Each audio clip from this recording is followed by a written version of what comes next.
The sulfur-crested cockatoo is always a great sight, erecting its crest immediately upon landing.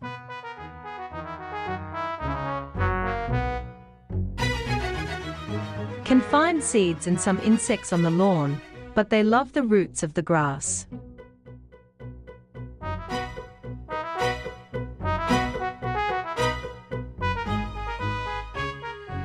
The sulfur-crested cockatoo is always ready to get some free seeds and fruits off feeders.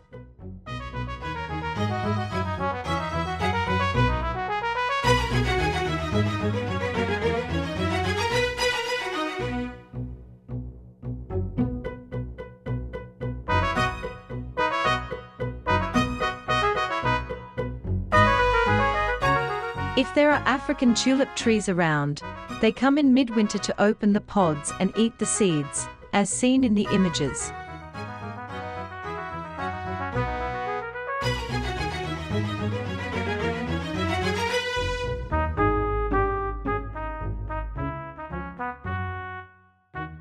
They continue coming for several weeks till all the pods are gone. Of course, many seeds are dispersed falling to the ground or are transported nearby by wind.